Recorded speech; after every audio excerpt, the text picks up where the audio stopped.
ਧੰਨ ਵਾਹਿਗੁਰੂ ਜੀ। ਮਾਰੂ ਮਹਲਾ ਨੌਵਾਂ।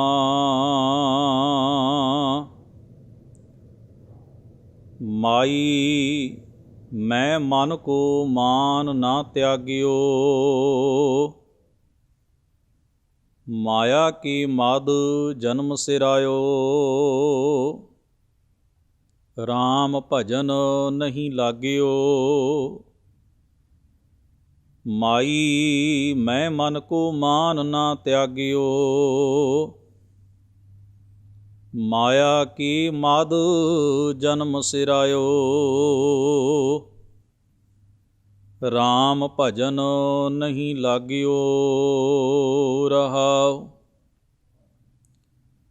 ਜਮ ਕੋ ਡੰਡ ਪਰਿਓ ਸਿਰ ਉਪਰ, ਤਬ ਸੋਵਤ ਤੈ ਜਾਗਿਓ। ਕਹਾ ਹੋਤ ਅਬ ਕੈ ਪਛੁਤਾਏ, ਛੂਟਤ ਨਾਹਿਨ ਭਾਗਿਓ।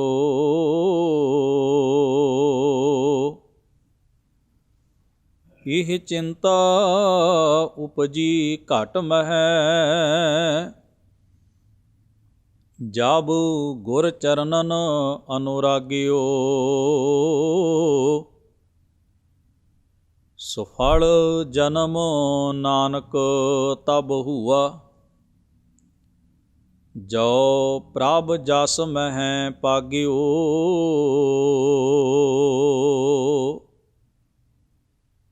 ਇਹ ਚਿੰਤਾ ਉਪਜੀ ਘਟ ਮਹਿ, ਜਬ ਗੁਰ ਚਰਨਨ ਅਨੁਰਾਗਿਓ। ਸੁਫਲ ਜਨਮ ਨਾਨਕ ਤਬ ਹੁਆ, ਜੋ ਪ੍ਰਭ ਜਸ ਮਹਿ ਪਾਗਿਓ। ਵਾਹਿਗੁਰੂ ਜੀ ਕਾ ਖਾਲਸਾ, ਵਾਹਿਗੁਰੂ ਜੀ ਕੀ ਫਤਿਹ। ਸਤਿਗੁਰੂ ਗੁਰੂ ਗ੍ਰੰਥ ਸਾਹਿਬ ਮਹਾਰਾਜ ਜੀ ਦੇ ਪਾਵਨ ਹਜ਼ੂਰ ਸਤਿਗੁਰੂ ਦੀ ਮੁਬਾਰਕ ਚਰਨ ਸ਼ਰਨ ਵਿੱਚ ਹਾਜ਼ਰੀ ਭਰਨ ਦਾ, ਗੁਰਬਾਣੀ ਦੇ ਪਾਵਨ ਉਪਦੇਸ਼ ਨਾਲ ਸਾਂਝ ਬਣਾਉਣ ਦਾ ਇਹ ਉੱਤਮ ਸਮਾਂ ਮੁਯੱਸਰ ਹੋਇਆ ਹੈ, ਪ੍ਰਾਪਤ ਹੋਇਆ ਹੈ। ਅਕਾਲ ਪੁਰਖ ਵਾਹਿਗੁਰੂ ਜੀ ਦਾ ਕੋਟਾਨ ਕੋਟ ਸ਼ੁਕਰ ਹੈ। ਸਤਿਗੁਰੂ ਗੁਰੂ ਤੇਗ ਬਹਾਦਰ ਮਹਾਰਾਜ ਜੀ ਦੀ ਅੰਮ੍ਰਿਤਮਈ ਪਾਵਨ ਬਾਣੀ ਨੂੰ ਲੜੀਵਾਰ ਵਿਚਾਰਨ ਦਾ ਆਪਾਂ ਯਤਨ ਕੋਸ਼ਿਸ਼ ਕਰ ਰਹੇ ਹਾਂ। ਜਿਸ ਪਾਵਨ ਸ਼ਬਦ ਦਾ ਆਪ ਜੀ ਨੇ ਪਾਠ ਸਰਵਣ ਕੀਤਾ ਹੈ,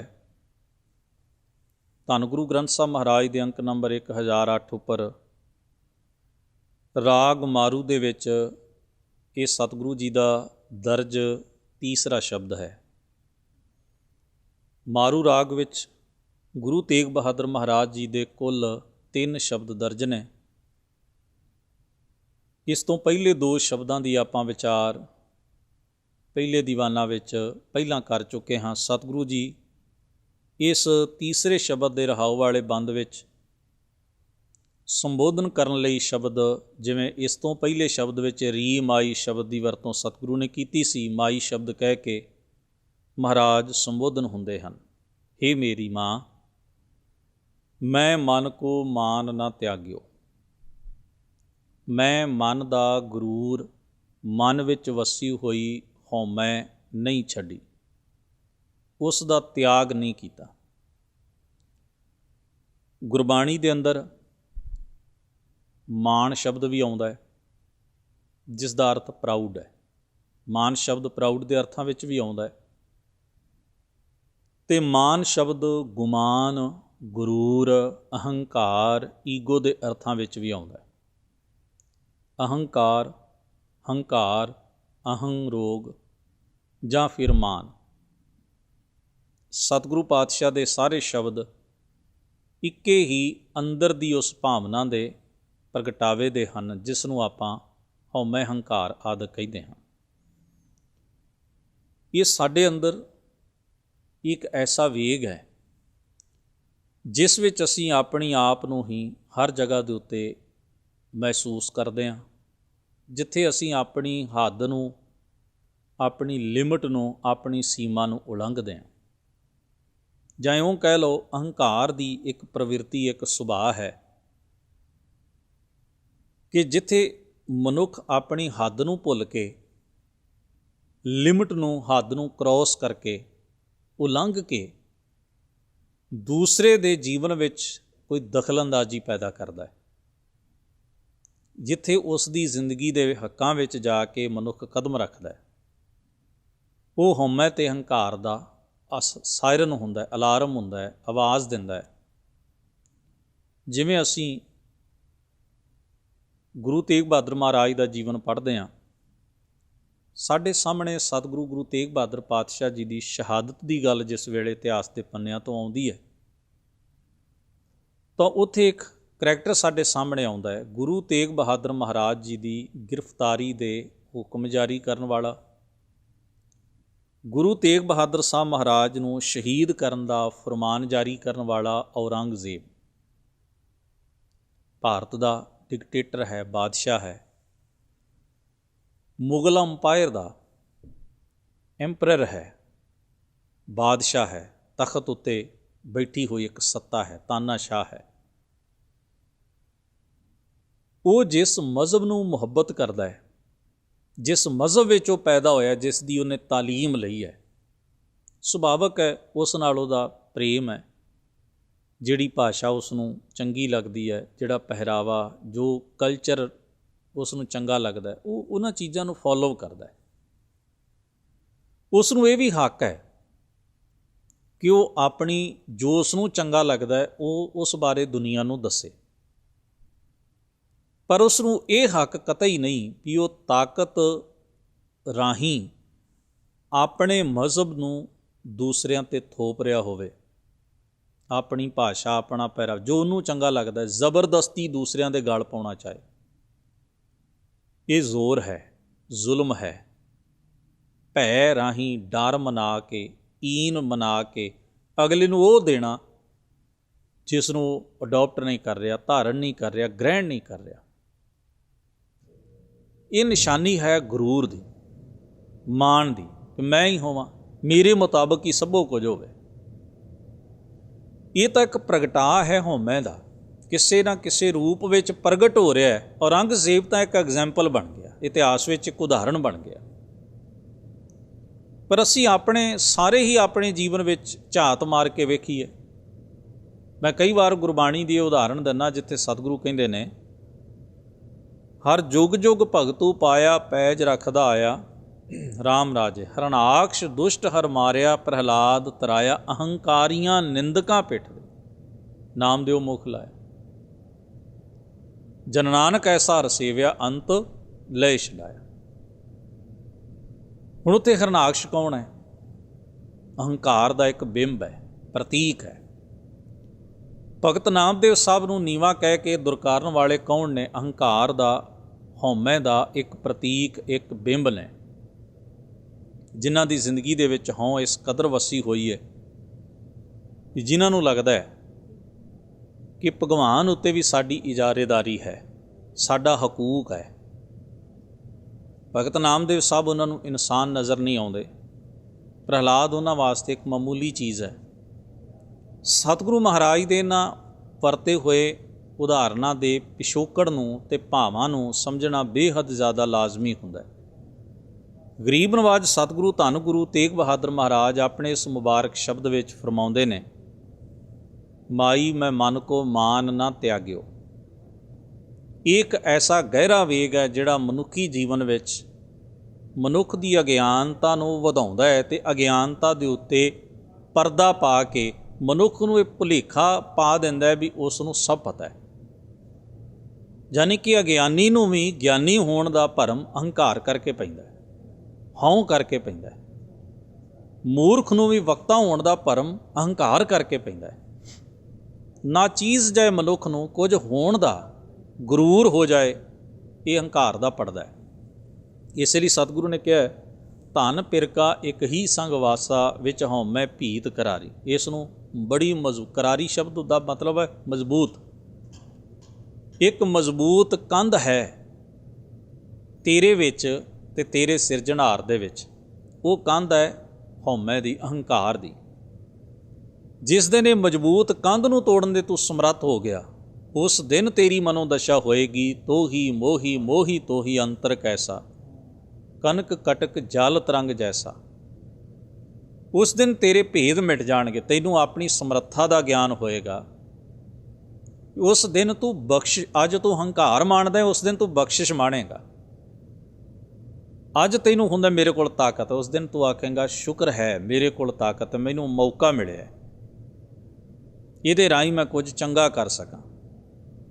ਅੱਜ ਤੇਰੇ ਕੋਲ ਹੁਨਰ ਹੈ, ਤੂੰ ਹੁਨਰ ਦਾ ਗਰੂਰ ਕਰਦਾ, ਫਿਰ ਤੂੰ ਸ਼ੁਕਰ ਕਰੇਂਗਾ, ਸ਼ੁਕਰ ਹੈ ਮੇਰੇ ਕੋਲ ਉਹਦਾ ਦਿੱਤਾ ਹੋਇਆ ਕੋਈ ਗੁਣ ਹੈ, ਕੋਈ ਹੁਨਰ ਹੈ। ਮੈਂ ਇਸ ਗੁਣ ਦੀ ਵਰਤੋਂ ਇਵੇਂ ਕਰਾਂਗਾ ਵੀ ਜਿਵੇਂ ਕਿਸੇ ਦੀ ਚੀਜ਼ ਹੈ ਅਤੇ ਉਹਨੂੰ ਮੈਲਾ ਨਹੀਂ ਕਰਨਾ, ਉਸ ਨੂੰ ਉਵੇਂ ਹੀ ਵਾਪਸ ਮੋੜਨਾ। ਅੱਜ ਤੇਰੇ ਕੋਲ ਸਰੀਰ ਦੀ ਤਾਕਤ ਹੈ, ਤੇਰੇ ਕੋਲ ਬੁੱਧੀ ਹੈ, ਤੇਰੇ ਕੋਲ ਪਦਵੀ ਹੈ, ਤੇਰੇ ਕੋਲ ਦੌਲਤ ਹੈ, ਤੇਰੇ ਕੋਲ ਪਦਾਰਥ ਹੈ, ਤੇਰੇ ਕੋਲ ਹੁਕਮ ਕਰਨ ਦੀ ਤਾਕਤ ਜੋ ਵੀ ਹੈ। ਗਰੂਰ ਉਹਨਾਂ ਚੀਜ਼ਾਂ ਨੂੰ ਮੈਲਿਆਂ ਕਰਦਾ ਹੈ। ਮੇਰੀ ਹੈ, ਮੈਂ ਕਰਕੇ ਵਿਖਾਂ, ਮੈਂ ਜਿਵੇਂ ਚਾਹਾਂ ਉਵੇਂ ਕਰਾਂਗਾ। ਮੈਲੀਆਂ ਭਾਵਨਾਵਾਂ ਨਾਲ ਉਹਨਾਂ ਚੀਜ਼ਾਂ ਦੀ ਜਦੋਂ ਵਰਤੋਂ ਹੁੰਦੀ ਹੈ ਤਾਂ ਤਬਾਹੀ ਸਿਰਜਦੀ ਹੈ, ਹਾਹਾਕਾਰ ਮੱਚਦੀ ਹੈ। ਜਿਨ੍ਹਾਂ ਨੇ ਸਾਡੇ ਲਈ ਹੱਥ ਜੋੜੇ ਹੁੰਦੇ ਨੇ ਵੀ ਇਹਨੂੰ ਇਹ ਚੀਜ਼ ਮਿਲ ਜਾਏ, ਉਹੀ ਹੱਥ ਜੋੜਦੇ ਨੇ ਵੀ ਇਹਦੇ ਕੋਲ ਚਲੀ ਜਾਏ ਜਾਂ ਇਹ ਹੀ ਚਲਿਆ ਜਾਏ। ਪਰ ਜਦੋਂ ਇਹ ਅਹਿਸਾਸ ਹੋਵੇ ਨਾ ਵੀ ਇਹ ਮੇਰੇ ਨਹੀਂ, ਬਖਸ਼ਿਸ਼ ਹੈ, ਰਹਿਮਤ ਹੈ, ਉਸ ਦਿਨ ਮਨੁੱਖ ਫਿਰ ਉਸ ਚੀਜ਼ ਨੂੰ ਮੈਲਿਆਂ ਨਹੀਂ ਕਰਦਾ, ਉਹਨੂੰ ਫਿਰ ਸਾਂਭ ਕੇ ਰੱਖਦਾ ਹੈ। ਔਰ ਉਹਨੂੰ ਆਪਣੀ ਮੈਲੀ ਭਾਵਨਾ ਨਾਲ ਨਹੀਂ ਵਰਤਦਾ, ਚੰਗੀ ਭਾਵਨਾ ਨਾਲ ਵਰਤਦਾ ਹੈ ਅਤੇ ਇਵੇਂ ਵਰਤਦਾ ਵੀ ਉਹ ਸਾਫ਼ ਸੁਥਰੀ ਰਹਿ ਜਾਏ। ਤਾਕਤ ਪਵਿੱਤਰ ਹੋ ਜਾਂਦੀ ਹੈ, ਪਦਾਰਥ ਪਵਿੱਤਰ ਰਹਿੰਦਾ ਹੈ, ਹਰ ਹੁਨਰ ਪਾਕ ਅਤੇ ਸਾਫ਼ ਰਹਿੰਦਾ ਹੈ। ਉਹਦੇ ਵਿੱਚ ਜ਼ਰਾ ਜਿੰਨੀ ਵੀ ਕੋਈ ਖੋਟ ਨਹੀਂ ਰਹਿੰਦੀ, ਜ਼ਰਾ ਜਿੰਨੀ ਮੈਲ ਨਹੀਂ ਰਹਿੰਦੀ। ਉਹੀ ਚੀਜ਼ ਅਸਲ ਵਿੱਚ ਉਸੇ ਵਰਤੋਂ ਵਿਹਾਰ ਨੂੰ ਸਤਿਗੁਰੂ ਮਹਾਰਾਜ ਨੇ ਆਖਿਆ ਵੀ ਤਾਣ ਹੁੰਦਾ ਹੋਏ ਨਿਤਾਣਾ। ਤਾਣ ਨਹੀਂ, ਇਵੇਂ ਤਾਣ ਹੁੰਦਿਆਂ ਹੋਇਆਂ ਵੀ ਇਵੇਂ ਰਿਐਕਟ ਕਰਨਾ ਹੈ ਵੀ ਮੇਰੇ ਕੋਲ ਕੁਝ ਨਹੀਂ, ਇਵੇਂ ਰਿਐਕਟ ਕਰੋ ਵੀ ਹੈ ਨਹੀਂ। ਬਸ ਜ਼ਿੰਦਗੀ ਦਾ ਇਹ ਬੜਾ ਖੂਬਸੂਰਤ ਪੱਖ ਹੈ। ਗੁਰਬਾਣੀ ਵਿੱਚ ਬਖਸ਼ਿਸ਼ ਦੀ ਇਹੀ ਅਸਲ ਵਿਆਖਿਆ ਹੈ, ਬਖਸ਼ਿਸ਼ ਦੀ ਇਹੀ ਮਹੱਤਤਾ ਹੈ, ਬਖਸ਼ਿਸ਼ ਦਾ ਇਹੀ ਸੰਕਲਪ ਹੈ। ਬਖਸ਼ਿਸ਼ ਤੁਹਾਡੇ ਅੰਦਰ ਗਰੂਰ ਨਹੀਂ ਆਉਣ ਦਿੰਦਾ। ਪੰਚਮ ਪਾਤਸ਼ਾਹ ਮਹਾਰਾਜ ਕਿੰਨਾ ਖੂਬਸੂਰਤ ਕਹਿੰਦੇ ਨੇ, ਸਾਰੀ ਬਾਣੀ ਦੇ ਅਖੀਰ ਉੱਤੇ ਜਾ ਕੇ ਮਹਾਰਾਜ ਦਾ ਇਹ ਇੱਕ ਧੰਨਵਾਦੀ ਸਲੋਕ ਹੈ। ਤੇਰਾ ਕੀਤਾ ਜਾਤੋ ਨਾਹੀ, ਮੈਨੋ ਜੋਗ ਕੀਤੋਈ, ਮੈਂ ਨਿਰਗੁਣਿਆਰੇ ਕੋ ਗੁਣ ਨਾਹੀ, ਆਪੇ ਤਰਸ ਪਇਓਈ। ਗੁਰੂ ਅਰਜਨ ਸਾਹਿਬ ਮਹਾਰਾਜ ਹਰ ਹੁਨਰ ਦੇ ਮਾਲਕ ਨੇ। ਜ਼ਰਾ ਸੋਚੋ, ਜੇ ਸਤਿਗੁਰੂ ਖੁਦ ਲਈ ਵਪਾਰ ਕਰਨਾ ਚਾਹੁੰਦੇ ਕੈਸੇ ਸਫਲ ਵਪਾਰੀ ਹੁੰਦੇ। ਮਹਾਰਾਜ ਨੇ ਜੇ ਵਿਦਵਤਾ ਰਾਹੀਂ ਕੁਝ ਕਮਾਉਣਾ ਹੁੰਦਾ ਤਾਂ ਉਹ ਵਿਦਵਤਾ ਦੀਆਂ ਕਿਹੜੀਆਂ ਸਿਖਰਾਂ 'ਤੇ ਹੁੰਦੇ। ਸਤਿਗੁਰੂ ਮਹਾਰਾਜ ਨੇ ਜੇ ਖੁਦ ਦੇ ਪਰਿਵਾਰ ਲਈ ਦੌਲਤ ਇਕੱਠੀ ਕਰਨੀ ਹੁੰਦੀ ਤਾਂ ਦੌਲਤ ਦੇ ਅੰਬਾਰ ਲੱਗ ਜਾਂਦੇ। ਮਹਾਰਾਜ ਨੇ ਜੇ ਸੱਚਮੁੱਚ ਹੀ ਕੋਈ ਪੋਜੀਸ਼ਨ ਹਾਸਲ ਕਰਨੀ ਹੁੰਦੀ ਸੰਸਾਰਕ, ਤਾਂ ਸਤਿਗੁਰੂ ਪਾਤਸ਼ਾਹ ਕਿੱਡੇ ਵੱਡੇ ਆਗੂ ਹੁੰਦੇ, ਵੱਡੇ ਜੋੜ ਤੋੜ ਕਰਕੇ ਉਹ ਵੱਡੀਆਂ ਸਫਾਂ ਵਿੱਚ ਮੋਹਰੀ ਹੁੰਦੇ। ਸਤਿਗੁਰੂ ਦੇ ਹਰ ਇੱਕ ਹੁਨਰ ਹੋਣ ਦੇ ਬਾਵਜੂਦ ਮਹਾਰਾਜ ਨੇ ਉਸ ਹੁਨਰ ਨੂੰ ਨਿੱਜ ਨਾਲ ਨਹੀਂ ਜੋੜਿਆ। ਉਹਨਾਂ ਨੇ ਆਪਣੀ ਵਿਦਵਤਾ ਵੀ ਜਗਤ ਦੇ ਭਲੇ ਲਈ ਖਰਚ ਕੀਤੀ। ਉਹਨਾਂ ਆਪਣੀ ਜ਼ਿੰਦਗੀ ਦਾ ਵਕਤ, ਸਮਾਂ ਜਿਹੜਾ ਹੈ ਮਾਨਵ ਭਲਾਈ ਲਈ ਲਾਇਆ। ਹਰ ਹੁਨਰ, ਹਰ ਚੀਜ਼, ਇੱਥੋਂ ਤੱਕ ਆਪਣਾ ਸਰੀਰ, ਜੀਵਨ ਤੱਕ, ਇੱਕ ਇੱਕ ਪਲ ਜ਼ਿੰਦਗੀ ਦਾ ਜਿਹੜਾ ਹੈ ਉਹ ਸਮਰਪਿਤ ਕਰ ਦਿੱਤਾ। ਔਰ ਐਸਾ ਵਕਤ ਆਇਆ ਜਿੱਥੇ ਆਪਣਾ ਸਰੀਰ ਵੀ ਉਹਨਾਂ ਨੂੰ ਲੇਖੇ ਲਾਉਣਾ ਪਿਆ ਤਾਂ ਉਹ ਵੀ ਲਾ ਦਿੱਤਾ। ਇਹੀ ਤਾਂ ਹੈ, ਗਰੂਰ ਵਾਲੇ ਤਾਂ ਇਕੱਠਾ ਕਰਦੇ ਨੇ, ਦੂਜਿਆਂ ਨੂੰ ਖਤਮ ਕਰਦੇ ਨੇ। ਬਖਸ਼ਿਸ਼ ਵਾਲੇ ਉਹਦੀ ਮੁਹੱਬਤ ਵਿੱਚ ਆਪਣਾ ਆਪ ਵਲੀਨ ਕਰ ਦਿੰਦੇ ਨੇ, ਇਉਂ ਵੰਡ ਦਿੰਦੇ ਨੇ। ਦਾਨੀ ਗੁਰੂ ਅਰਜਨ ਸਾਹਿਬ ਮਹਾਰਾਜ ਨੇ। ਸਾਹਿਬ ਸਤਿਗੁਰੂ ਸੱਚੇ ਪਾਤਸ਼ਾਹ ਧੰਨ ਗੁਰੂ ਤੇਗ ਬਹਾਦਰ ਮਹਾਰਾਜ ਫਰਮਾਉਂਦੇ ਨੇ, ਮਾਨ ਤਿਆਗਣਾ ਸਭ ਤੋਂ ਕਠਿਨ ਤਿਆਗ ਇਹੀ ਹੈ ਜੀਵਨ ਦਾ। ਵੈਸੇ ਤਾਂ ਸੰਸਾਰ ਵਿੱਚ ਬਹੁਤ ਪਦਾਰਥਕ ਤਿਆਗੀ ਸਾਨੂੰ ਮਿਲਦੇ ਨੇ, ਉਹਨਾਂ ਦੇ ਪਿੱਛੇ ਵੀ ਕੁਝ ਨਾ ਕੁਝ ਲਾਲਸਾ ਹੁੰਦੀ ਹੈ, ਮੁਕਤੀ ਮਿਲ ਜਾਏ ਇਸ ਲਈ ਅਸੀਂ ਧਨ ਛੱਡ ਦਿੰਦੇ ਹਾਂ, ਸਵਰਗ ਮਿਲ ਜਾਏ ਇਸ ਲਈ ਅਸੀਂ ਆਹ ਕਰਮ ਛੱਡ ਦਿੰਦੇ ਹਾਂ। ਉਹ ਕੁਝ ਹੱਥੋਂ ਦੇ ਕੇ ਬਹੁਤਾ ਲੈਣ ਦੀ ਚਾਹਨਾ ਦੇ ਵਿੱਚ ਦੇ ਦੇ ਮੰਗੈ ਸਹਸਾ ਗੂਣਾ ਸ਼ੋਭ ਕਰੇ ਸੰਸਾਰ। ਉੱਥੇ ਕੁਝ ਤਿਆਗਿਆ ਵੀ ਜਾਂਦਾ ਹੈ ਅਤੇ ਇੱਕ ਭੁੱਖ ਵਿੱਚੋਂ, ਇੱਕ ਲਾਲਸਾ ਵਿੱਚੋਂ, ਇੱਕ ਸਵਾਰਥ ਵਿੱਚੋਂ। ਪਰ ਇੱਥੇ ਸਤਿਗੁਰੂ ਪਾਤਸ਼ਾਹ ਕਹਿੰਦੇ ਨੇ ਮਾਈ ਮੈਂ ਮਨ ਕੋ ਮਾਨ ਨਾ ਤਿਆਗਿਓ। ਫਿਰ ਅੱਗੇ ਕੀ ਆਖਦੇ ਨੇ, ਮਾਇਆ ਕਿ ਮਦ। ਮਾਇਆ ਦਾ ਭਾਵ ਭੌਤਿਕ ਪਦਾਰਥ ਸੰਪੱਤੀ ਵੀ ਹੈ ਅਤੇ ਮਾਇਆ ਤੋਂ ਭਾਵ ਅਵਿਦਿਆ ਅਗਿਆਨ ਵੀ ਹੈ। ਇਹ ਸਭ ਕੁਝ ਇਕੱਠਾ ਹੀ ਜੇ ਜੋੜ ਲਿਆ ਜਾਏ ਤਾਂ ਸਮੁੱਚੇ ਰੂਪ ਵਿੱਚ ਇਹ ਮਾਇਆ ਹੀ ਅਖਵਾਉਂਦਾ ਹੈ। ਮਦ ਦਾ ਭਾਵ ਹੈ ਨਸ਼ਾ, ਜਿਵੇਂ ਸ਼ਰਾਬ ਨੂੰ ਵੀ ਮਦ ਕਿਹਾ ਜਾਂਦਾ ਹੈ। ਅਤੇ ਸਤਿਗੁਰੂ ਇੱਥੇ ਮਦ ਸ਼ਬਦ ਜਿਹੜਾ ਹੈ ਉਹ ਮਦਹੋਸ਼ੀ ਲਈ ਵਰਤਦੇ ਨੇ। ਮਦ ਵਿੱਚ, ਨਸ਼ੇ ਵਿੱਚ, ਜਿਵੇਂ ਕੋਈ ਬਾਹਰੀ ਤੌਰ 'ਤੇ ਨਸ਼ਾ ਕਰਦਾ ਹੈ ਅਤੇ ਸਰੀਰਕ ਰੂਪ ਵਿੱਚ ਉਹ ਨਰਵਸ ਹੋ ਜਾਂਦਾ ਹੈ, ਅਚੇਤ ਹੋ ਜਾਂਦਾ ਹੈ, ਉਹਦਾ ਚਿੰਤਨ ਮੈਲਾ ਹੋ ਜਾਂਦਾ ਹੈ, ਖਤਮ ਹੋ ਜਾਂਦਾ ਹੈ, ਸੋਚਣ ਸ਼ਕਤੀ ਚਲੀ ਜਾਂਦੀ ਹੈ, ਸਰੀਰ ਜਿਹੜਾ ਹੈ ਡਾਵਾਂਡੋਲ ਅਨਬੈਲੈਂਸ ਹੋ ਜਾਂਦਾ ਹੈ, ਕੰਟਰੋਲ ਨਹੀਂ ਰਹਿੰਦਾ ਆਪਣੇ ਆਪ 'ਤੇ। ਤੁਸੀਂ ਵੇਖਿਆ ਹੋਏਗਾ ਬਹੁਤਾ ਨਸ਼ਾ ਕਰਨ ਵਾਲਾ ਬੰਦਾ ਇੱਧਰ ਉੱਧਰ ਹਿੱਲਦਾ ਡਿੱਗਦਾ ਅਤੇ ਬਿਨਾਂ ਵਜ੍ਹਾ ਬੋਲਦਾ ਜਾਂ ਚੁੱਪ ਕੀਤਾ, ਉਹਨੂੰ ਆਪਣੇ ਆਪ ਦੀ ਸੁੱਧ ਬੁੱਧ ਹੀ ਨਹੀਂ। ਆਪਾਂ ਕਹਿੰਦੇ ਵੇਖੋ ਕਿਵੇਂ ਨਸ਼ੇ 'ਚ ਚੂਰ ਹੋਇਆ, ਨਸ਼ੇ 'ਚ ਮਸਤ ਹੋਇਆ ਫਿਰਦਾ। ਹੁਣ ਜ਼ਰਾ ਸੋਚੋ, ਇਹ ਤਾਂ ਫਿਜ਼ੀਕਲੀ ਹੈ, ਕੁਝ ਸਮੇਂ ਲਈ ਉਹ ਨਸ਼ਾ ਉਤਰ ਸਕਦਾ ਹੈ, ਉਤਰ ਜਾਂਦਾ ਹੈ। ਪਰ ਜਿਹੜਾ ਨਸ਼ਾ ਸਾਡੀ ਸੁਰਤ 'ਤੇ ਅਸਰਅੰਦਾਜ਼ ਹੋ ਜਾਏ, ਇੱਥੇ ਸਤਿਗੁਰੂ ਮਾਨ ਅਹੰਕਾਰ ਨੂੰ ਅਤੇ ਮਾਇਆ ਨੂੰ ਸੁਰਤ ਦਾ ਨਸ਼ਾ ਕਹਿੰਦੇ ਨੇ। ਜਦੋਂ ਸੁਰਤ ਹੀ ਇਸ ਤਰ੍ਹਾਂ ਦੀ ਹੋ ਜਾਏ, ਜਿਵੇਂ ਸਰੀਰ ਅਨਬੈਲੈਂਸ ਹੋ ਜਾਂਦਾ ਹੈ, ਸਰੀਰ ਸਹਿਜ ਵਿੱਚ ਨਹੀਂ ਰਹਿੰਦਾ, ਸਰੀਰ ਬੈਲੈਂਸ ਵਿੱਚ ਨਹੀਂ ਰਹਿੰਦਾ, ਜੇ ਕਿਤੇ ਸੁਰਤ ਅਨਬੈਲੈਂਸ ਹੋ ਜਾਏ ਤਾਂ ਉਸ ਨੂੰ ਪਾਤਸ਼ਾਹ ਕਹਿੰਦੇ ਉਹ ਕਾਹਦੇ ਨਾਲ ਹੁੰਦੀ ਹੈ? ਉਹ ਹੁੰਦੀ ਹੈ ਜੋਬਨ ਧਨ ਪ੍ਰਭਤਾ ਕੈ ਮਦ ਮੈਂ ਐਨਸ ਰਹਿ ਦੀਵਾਨਾ। ਧਨ ਦਾ ਨਸ਼ਾ ਹੋਏਗਾ, ਤਾਕਤ ਦਾ, ਐਸ਼ਵਰਿਆ ਦਾ ਨਸ਼ਾ ਹੋਏਗਾ, ਪਾਵਰ ਦਾ ਨਸ਼ਾ ਹੋਏਗਾ, ਕਿਸੇ ਵੀ ਚੀਜ਼ ਦਾ ਨਸ਼ਾ। ਜਿਹੜੀ ਚੀਜ਼ ਸੁਰਤ ਉੱਤੇ ਪ੍ਰਭਾਵ ਪਾ ਕੇ ਸੁਰਤ ਨੂੰ ਵਕਾਰ, ਹੰਕਾਰ ਦੀ ਪਾਣ ਚਾੜ੍ਹ ਦਿੰਦੀ ਹੈ। ਸੁਰਤ ਦਾ ਹੰਕਾਰ ਸਭ ਤੋਂ ਮਾੜਾ ਹੰਕਾਰ, ਭਾਵ ਸੁਰਤ ਵਿੱਚ ਹੰਕਾਰ ਦਾ ਵਸ ਜਾਣਾ। ਜਿਵੇਂ ਆਪਾਂ ਇੱਕ ਆਮ ਮਨੁੱਖੀ ਰੋਗ ਵੇਖਦੇ ਹਾਂ ਨਾ, ਵੀ ਇੱਕ ਤਾਂ ਇਸ ਸਰੀਰ ਦੇ ਉੱਤੇ ਕੋਈ ਥੋੜ੍ਹਾ ਬਹੁਤ ਮਨੁੱਖ ਨੂੰ ਰੋਗ ਲੱਗੇ, ਬੁਖਾਰ ਹੋਇਆ, ਮੰਨ ਲਓ ਟੈਂਪਰੇਚਰ ਹਾਈ ਹੋ ਗਿਆ, ਹੁਣ ਜਦੋਂ ਕੋਈ ਕਹਿ ਦੇ ਵੀ ਇਹਨੂੰ ਦਿਮਾਗੀ ਬੁਖਾਰ ਹੋ ਗਿਆ। ਜਿਵੇਂ ਆਪਾਂ ਕਿਸੇ ਮਨੁੱਖ ਬਾਰੇ ਇਹ ਵੀ ਸ਼ਬਦ ਵਰਤਦੇ ਹਾਂ, ਸਾਡੀ ਭਾਸ਼ਾ ਵਿੱਚ ਇਹ ਉਦਾਹਰਨ ਇਹਨੂੰ ਇਵੇਂ ਵਰਤਿਆ ਜਾਂਦਾ ਪ੍ਰਤੀਕ ਰੂਪ ਵਿੱਚ, ਵੀ ਤਾਕਤ ਇਹਦੇ ਸਿਰ ਨੂੰ ਚੜ੍ਹ ਗਈ ਹੈ, ਮਾਇਆ ਇਹਦੇ ਸਿਰ ਨੂੰ ਚੜ੍ਹ ਗਈ ਹੈ। ਸਿਰ ਨੂੰ ਚੜ੍ਹਨ ਦਾ ਮਤਲਬ ਕੀ ਹੁੰਦਾ ਹੈ? ਉਹਦਾ ਭਾਵ ਹੁੰਦਾ ਹੈ ਮਨੁੱਖ ਦਾ ਵਤੀਰਾ ਬਦਲ ਗਿਆ, ਪ੍ਰਭਾਵ ਬਦਲ ਗਿਆ, ਕਿਉਂਕਿ ਉਸਨੇ ਉਸ ਚੀਜ਼ ਦਾ ਗਰੂਰ ਅਤੇ ਹੰਕਾਰ ਆਪਣੇ ਦਿਮਾਗ 'ਚ ਬਿਠਾ ਲਿਆ। ਗੁਰੂ ਅੰਗਦ ਸਾਹਿਬ ਮਹਾਰਾਜ ਦੇ ਜੀਵਨ ਵਿੱਚ ਇੱਕ ਕਥਾ ਆਉਂਦੀ ਹੈ। ਮਹਾਰਾਜ ਪਾਤਸ਼ਾਹ ਦਾ ਇੱਕ ਪੁਰਾਣਾ ਪਛਾਣੂ ਜਾਣਕਾਰ ਚੌਧਰੀ ਬਖਤਾਵਰ ਹੈ। ਮਹਾਰਾਜ ਹਰੀਕੇ ਨਗਰ ਵਿੱਚ ਗਏ ਅਤੇ ਸਤਿਗੁਰੂ ਨੂੰ ਉਹ ਦਰਸ਼ਨ ਕਰਨ ਵਾਸਤੇ ਆਇਆ, ਮਿਲਣ ਆਇਆ ਬੜੇ ਚਾਅ ਨਾਲ। ਸਤਿਗੁਰੂ ਉਸ ਵੇਲੇ ਸੰਗਤ ਵਿੱਚ ਬਿਰਾਜਮਾਨ ਸਨ ਅਤੇ ਸੰਗਤ ਨਾਲ ਗੁਰਮਤਿ ਉਪਦੇਸ਼ ਦੀ ਸਾਂਝ ਪਾ ਰਹੇ ਸਨ। ਮਹਾਰਾਜ ਪੁਰਾਣਾ ਵਕਤ ਸੀ, ਉਹਨਾਂ ਸਮੇਂ 'ਚ ਆਮ ਵੀ ਆਪਾਂ ਦੇਖਦੇ ਹਾਂ, ਅੱਜ ਵੀ ਗੁਰਦੁਆਰਾ ਸਾਹਿਬਾਨਾਂ 'ਚ ਸਟੇਜ ਲੱਗੀ ਹੁੰਦੀ ਹੈ ਵਕਤੇ ਨੂੰ ਗੱਲ ਕਹਿਣ ਦਾ, ਥੋੜ੍ਹਾ ਜਿਹਾ ਲੋਕਾਂ ਦੇ ਨਾਲ ਇੱਕ ਸਾਂਝ ਬਣਾਉਣੀ ਸੌਖੀ, ਉਹਨੂੰ ਸਟੇਜ 'ਤੇ ਬਿਠਾਇਆ ਜਾਂਦਾ, ਬਾਕੀ ਸੰਗਤ ਆਮ ਬਰਾਬਰ ਇਸ ਤਰ੍ਹਾਂ ਬੈਠਦੀ ਹੈ। ਇਹ ਸਾਡਾ ਇੱਕ ਕਲਚਰਲ ਢੰਗ ਹੈ। ਗੁਰੂ ਸਾਹਿਬ ਦੇ ਲਈ ਪਲੰਘ ਸੀ, ਮਹਾਰਾਜ ਪਲੰਘ ਉੱਤੇ ਬਿਰਾਜਮਾਨ, ਸਾਰੀ ਸੰਗਤ ਅੱਗੇ ਬੈਠੀ ਹੋਈ ਅਤੇ ਮਹਾਰਾਜ ਉਹਨਾਂ ਨਾਲ ਗੁਰਮਤਿ ਉਪਦੇਸ਼ ਦੀ ਸਾਂਝ ਬਣਾ ਰਹੇ, ਉਪਦੇਸ਼ ਦੇ ਰਹੇ। ਚੌਧਰੀ ਬਖਤਾਵਰ ਆਇਆ ਬੜੇ ਸਨੇਹ ਪ੍ਰੇਮ ਮੁਹੱਬਤ ਨਾਲ ਮਹਾਰਾਜ ਨੂੰ ਮਿਲਣ ਵਾਸਤੇ, ਦਰਸ਼ਨ ਕਰਨ ਲਈ, ਵੀ ਮਹਾਰਾਜ ਆਏ ਨੇ, ਪਛਾਣੀ ਪੁਰਾਣੀ ਜਾਣ ਪਛਾਣ ਹੈ ਅਤੇ ਹੈ ਚੌਧਰੀ। ਹੁਣ ਚੌਧਰੀ ਦਾ ਕੀ ਸਟੇਟਸ ਹੁੰਦਾ ਹੈ? ਸਾਰੇ ਪਿੰਡ ਦੇ ਲੋਕ ਉਸ ਨੂੰ ਝੋਕੇ ਨਮਸਕਾਰ ਜਮਨੀ ਕੇ ਇਸ ਤਰ੍ਹਾਂ ਅਦਬ ਅਦਾਬ ਕਰਦੇ ਨੇ, ਰਿਸਪੈਕਟ ਦਿੰਦੇ ਨੇ। ਚੌਧਰੀ ਸਾਹਿਬ, ਚੌਧਰੀ ਸਾਹਿਬ ਕਹਿੰਦੇ ਨੇ। ਚੌਧਰੀ ਸਾਹਿਬ ਜਾ ਰਹੇ ਹੋਣ ਤੇ ਰੁਕ ਕੇ ਇਸਤਕਬਾਲ ਕਰਦੇ ਨੇ, ਕਿਉਂਕਿ ਉਹਦਾ ਇੱਕ ਰੁਤਬਾ ਹੈ। ਦੁੱਖ ਸੁੱਖ ਵੇਲੇ, ਹਰ ਪੀੜਾ ਮੁਸੀਬਤ ਵੇਲੇ ਲੋਕਾਂ ਉਹਦੇ ਕੋਲ ਹੀ ਜਾਣਾ, ਉਸ ਤੋਂ ਅੱਗੇ ਉਹਨਾਂ ਲਈ ਕੱਖ ਨਹੀਂ।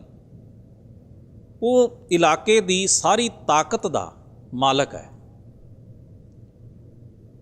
ਹੁਣ ਜਿਸ ਵੇਲੇ ਉਹ ਸੰਗਤ ਵਿੱਚ ਆਇਆ, ਉਸਨੇ ਆਉਂਦਿਆਂ ਹੀ ਉਹਦਾ ਇੱਕਦਮ ਉਸ ਨੂੰ ਜਿਵੇਂ ਬੰਦਾ ਕੁਝ ਭੁੱਲ ਜਾਂਦਾ, ਉਹਨੂੰ ਕੁਝ ਸੁੱਝਦੀ ਨਹੀਂ, ਅਤੇ ਆ ਕੇ ਮਹਾਰਾਜ ਦੇ ਪਲੰਘ ਦੇ ਉੱਤੇ ਨਾਲ ਹੀ ਬੈਠ ਗਿਆ ਇੱਕ ਪਾਸੇ। ठीक है समाप्ति हुई। महाराज ने चौधरी का हाल चाल पुछया, जो आम आपां समाजिक साडा एक सलीका हुंदा है। ते नाल ही गुरु पातशाह ने कहा, चौधरी साहब तुहाडे चेहरे दे उत्ते बड़ी अजीब कशमकश दुबदा जही वेखी गई, की गल है, कोई मुश्किल है? कुछ पशेमान होया चौधरी बख्तावर, कहने लगे नहीं महाराज ऐसी तो कोई गल नहीं, कोई दुख नहीं, कोई तकलीफ कोई नहीं, बस वैसे ही। महाराज ने कहा नहीं, जदों तुसीं आए तुहाडे चेहरे तो लग्या। उसने फिर क्योंकि अपने अंदर की ये गंढ खोल ही दी, कहने लग्या महाराज असल च मैं संगत च आया तो बड़े वेग जाए दे नाल, पर मैनू सुझिया कख ना भी हुण मैं की करा। जिन्हां लोकां नूं तुसीं उपदेश दे रहे हो, मेरे पिंड नगर दे लोग ने, आले दुआले दे लोग ने, मैनू सलामा करन वाले ने, नीवें थां बहण वाले ने, कुछ मुजारे ने, कुछ नौकर ने, कुछ मजदूर ने, कुछ ऐसियां श्रेणियां दे ने जिन्हां दे घरों असीं पानी भी नहीं पींदे। तो मैनू लग्या भी हुण मैं आ ते गया संगत, पर बैठा कित्थे? इन्हां लोकां दे बराबर जे मैं बैठा तो मेरा स्टेटस, मेरा जिहड़ा रुतबा है उन्होंने हानि पहुँचती है। इसलिए महाराज मैं पहलों तो ये मुआफ़ी मंगदा भी मैं तुहाडे बराबर तुहाडी जगह ते आके बैठ गया। महाराज ने उसनूं कहा भी नहीं, साडे बराबर बैठण दा सानू कोई मलाल नहीं है, दुख नहीं, तुसीं साडे पुराने जाणू हो, पर सानू इस गल दा रंज है भी तुसीं उन्हां नूं नीवें क्यों समझिया।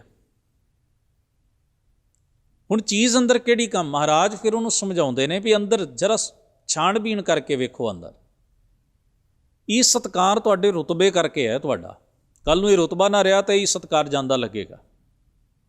ये रिस्पैक्ट जिहड़ी है एक रुतबे एक मजबूरी दी है। असल सत्कार जिहड़ा है ना तुहाडा, वो जे लोकां दे दिल विच बैठ जाए, लोकां दे मन विच बैठ जाए, तो वो तुहाडे आचरण ते तुहाडी करनी करके बैठना है। ये सत्कार मजबूरी च हो रहा है, वो सत्कार धुर आत्मा तो होएगा। चेते विच रखिए, महाराज गुरु गोबिंद सिंह साहब जदों आनंदपुर साहब की धरत उत्ते ने ते तां भी साडे लई उन्ने ही महत्वपूर्ण ते इंपोर्टेंट ने। गुरु गोबिंद सिंह साहब का रुतबा साडे लई उदों भी सब तो उच्चा है जदों माछीवाड़े दे जंगल विच ने, आनंदपुर नहीं, किले नहीं, सीस ते महाराज दे दस्तारे दे उत्ते कलगी नहीं, बाज नहीं, घोड़ा नहीं, सिख नहीं, दरबार नहीं। उस जमीन दे उत्ते सतगुरु पातशाह जी ने कुछ समा आराम किया। साडे लई गुरु गोबिंद सिंह साहब महाराज की महत्ता है, बाकी चीज़ां ते सब एडिशनल ने, वखरियां ने। गुरु साहब का रुतबा पदार्थां का मुथाज नहीं, चीज़ां का मुथाज नहीं, क्योंकि महाराज का जिहड़ा सत्कार है सिख की सुरत ते मन मस्तक दे विच, वो पदार्थ करके जो जबरदस्ती का नहीं, वो मुहब्बत का, प्रेम का।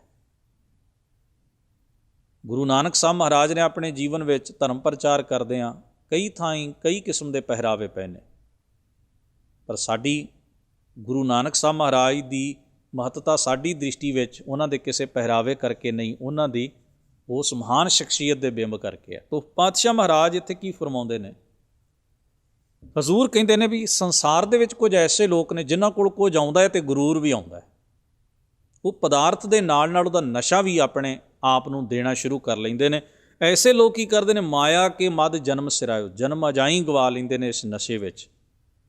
राम भजन नहीं लाग्यो, परमेश्वर दे भजन याद चिंतन विच नहीं लगदे, ये रहाओ दा बंद। जम को डंड परियो सिर उपर, तब सोवत तय जाग्यो। सोवत तय का मतलब है सौण तो फिर जागते ने वो जदों उन्हां दे सिर ते जम दा डंडा वजदा है। भाव जिस वेले तकलीफ़ां सहिंदे ने वो हंकार करके चोटां खांदे ने, विकारां दी जिलण विच फस के संकट जीवन विच आउंदा है, फिर उन्हां नूं कईयां नूं होश आउंदी है भी तां गलत राह ते आं सी। कहा हो तब कै पछताए, छूटत नाहिन भाग्यो। जदों आत्मक मौत दे राह पै जांदे ने, अंदरों आत्मक जीवन खत्म हो जाता, जीवन का सुख आनंद ही गवाच जाता है, जीवन का वो रस ही खत्म हो जाता है, बज जाते हैं अपने दायरियां विच। फिर महाराज कहते ने फिर पछताया की हुंदा है, हुण भज्जिया तो नहीं जा सकता छुट के, जोर जबरदस्ती नहीं चल सकती। हुण ये चिंता उपजी घट मैं जब गुर चरण न अनुराग्यो। ਚਿੰਤਾ ਦਾ ਭਾਵ ਇੱਥੇ ਚਿੰਤਨ ਤੋਂ ਹੈ। ਮਹਾਰਾਜ ਕਹਿੰਦੇ ਨੇ ਇਹ ਉੱਪਰ ਜਿਹੜੀ ਬਿਆਨੀ ਹੋਈ ਦਸ਼ਾ ਉੱਪਰਲੀਆਂ 4 ਪੰਕਤੀਆਂ ਵਿੱਚ, ਇਹ ਚਿੰਤਨ ਤਦੋਂ ਜੀਵਨ 'ਚ ਪੈਦਾ ਹੁੰਦਾ ਜਦੋਂ ਤੁਸੀਂ ਗੁਰੂ ਦੇ ਚਰਨ ਫੜਦੇ ਹੋ, ਗੁਰੂ ਦੇ ਸ਼ਬਦ ਨਾਲ ਜੁੜਦੇ ਹੋ। ਹਿਰਦੈ ਚਰਨ ਸ਼ਬਦ ਸਤਿਗੁਰੂ ਕੋ ਨਾਨਕ ਬੰਧਿਓ ਪਾਲ। ਗੁਰੂ ਉਪਦੇਸ਼ ਦਾ ਜਦੋਂ ਤੁਸੀਂ ਖਿਆਲ ਕਰਦੇ ਹੋ, ਮੁਹੱਬਤ ਅਨੁਰਾਗ ਮੁਹੱਬਤ ਕਰਦੇ ਹੋ ਗੁਰੂ ਉਪਦੇਸ਼ ਨਾਲ, ਗੁਰੂ ਗਿਆਨ ਨਾਲ, ਤਦੋਂ ਤੁਹਾਡੇ ਅੰਦਰ ਇਹ ਚਿੰਤਨ ਪੈਦਾ ਹੁੰਦਾ ਹੈ। ਜਾਂ ਉਪਰੋਕਤ ਉੱਪਰਲੀਆਂ 4 ਪੰਕਤੀਆਂ ਦੱਸਿਆ ਹੋਇਆ ਜਿਹੜਾ ਜੀਵਨ ਮਾਇਆ ਕੇ ਮਦ ਵਾਲਾ, ਮਨ ਕੇ ਮਾਨ ਵਾਲਾ, ਅਤੇ ਇਹਨਾਂ ਚੀਜ਼ਾਂ ਕਰਕੇ ਅਗਿਆਨਤਾ ਅਤੇ ਅੰਦਰ ਆਤਮਕ ਮੌਤ ਪਸਰ ਜਾਣ ਦਾ, ਜੀਵਨ ਦਾ ਰਸ, ਜੀਵਨ ਦਾ ਆਨੰਦ ਤਬਾਹ ਹੋ ਜਾਣ ਦਾ, ਜ਼ਿੰਦਗੀ ਦੀ ਮਨੁੱਖੀ ਜੀਵਨ ਦੀ ਕਦਰੋਂ ਕੀਮਤ ਦੇ ਗਵਾਚ ਜਾਣ ਦਾ, ਉਸ ਵੇਲੇ ਪਾਤਸ਼ਾਹ ਕਹਿੰਦੇ ਫਿਰ ਤੁਹਾਡੇ ਅੰਦਰ ਚਿੰਤਨ ਹੋ ਪੈਂਦਾ ਘਟ ਮੈਂ ਹਿਰਦੇ ਵਿੱਚ। ਸਫਲ ਜਨਮ ਨਾਨਕ ਤਬ ਹੁਆ। ਅਤੇ ਜਦੋਂ ਇਹ ਚਿੰਤਨ ਜਾਗ ਪਿਆ, ਜਦੋਂ ਤੁਸੀਂ ਤੋਲਣਾ ਸ਼ੁਰੂ ਕਰ ਲਿਆ ਦੋਵਾਂ ਚੀਜ਼ਾਂ ਨੂੰ, ਜਦੋਂ ਤੁਸੀਂ ਵਿਵੇਕ ਲੈ ਆਂਦਾ ਜ਼ਿੰਦਗੀ 'ਚ, ਵਿਵੇਕ ਨਾਲ ਪਰਖ ਪੜਚੋਲ ਸ਼ੁਰੂ ਕਰ ਲਈ ਜ਼ਿੰਦਗੀ ਵਿੱਚ, ਫਿਰ ਕੀ ਹੋਏਗਾ? ਸੁਫਲ ਜਨਮ ਨਾਨਕ ਤਬ ਹੁਆ। ਇਹ ਨਾਨਕ ਤਦੋਂ ਤੁਹਾਡਾ ਜੀਵਨ ਸਫਲ ਹੋ ਜਾਏਗਾ, ਸੁਫਲ ਫਲ ਸਹਿਤ ਹੋ ਜਾਏਗਾ। ਫਿਰ ਗੁਣਾਂ ਦੇ ਫਲ, ਫਿਰ ਗੁਣਾਂ ਦੀ ਮਹੱਤਤਾ ਤੁਹਾਡੀ ਜ਼ਿੰਦਗੀ 'ਚ ਵੈਲਿਊ ਪੈਦਾ ਹੋ ਜਾਏਗੀ, ਜੀਵਨ ਦੀ ਕਦਰੋਂ ਕੀਮਤ ਉਪਜ ਪਾਏਗੀ। ਉਹਨੂੰ ਕਹਿੰਦੇ ਜੀਵਨ ਦਾ ਸੁਫਲ ਫਲ ਸਹਿਤ ਹੋ ਜਾਣਾ, ਕਾਰਗਰ ਹੋ ਜਾਣਾ, ਜ਼ਿੰਦਗੀ ਦਾ ਸਕਾਰਥਾ ਹੋ ਜਾਣਾ। ਜੋ ਪ੍ਰਭ ਜਸ ਮਹਿ ਭਾਗਿਓ। ਜਦੋਂ ਅਸੀਂ ਪ੍ਰਭੂ ਦੇ ਜਸ ਵਿੱਚ ਪੈ ਜਾਂਦੇ ਹਾਂ, ਪ੍ਰਭੂ ਦੀ ਸਿਫਤ ਸਲਾਹ ਵਿੱਚ ਪੁੱਗ ਜਾਂਦੇ ਹਾਂ, ਪ੍ਰਭੂ ਦੀ ਸਿਫਤ ਸਲਾਹ ਦਾ ਆਧਾਰ ਆਸਰਾ ਤੱਕਦੇ ਹਾਂ, ਤਦੋਂ ਫਿਰ ਸਮਝੋ ਕਿ ਸਾਡਾ ਜੀਵਨ ਸਫਲ ਅਤੇ ਸਕਾਰਥਾ ਹੋ ਜਾਂਦਾ ਹੈ। ਸਾਹਿਬ ਸਤਿਗੁਰੂ ਕਿਰਪਾ ਬਖਸ਼ਿਸ਼ ਕਰਨ। ਇਸ ਸ਼ਬਦ ਵਿੱਚ ਮਹਾਰਾਜ ਨੇ ਜੋ ਸਾਨੂੰ ਜੀਵਨ ਸੇਧ ਪ੍ਰਦਾਨ ਕੀਤੀ ਹੈ, ਬਖਸ਼ੀ ਹੈ, ਅਸੀਂ ਮਹਾਰਾਜ ਦੇ ਉਸ ਉਪਦੇਸ਼ ਨੂੰ ਹਰ ਪਲ ਅਤੇ ਹਰ ਵੇਲੇ ਹੰਢਾ ਸਕੀਏ। ਮਹਾਰਾਜ ਹੋਈਆਂ ਭੁੱਲਾਂ ਚੁੱਕਾਂ ਦੀ ਖਿਮਾ ਬਖਸ਼ਣ। ਆਪ ਸਭਨਾਂ ਦਾ ਧੰਨਵਾਦ। ਅਦਬ ਸਹਿਤ ਫਤਿਹ ਸਾਂਝੀ ਕਰੋ। ਵਾਹਿਗੁਰੂ ਜੀ ਕਾ ਖਾਲਸਾ, ਵਾਹਿਗੁਰੂ ਜੀ ਕੀ ਫਤਿਹ।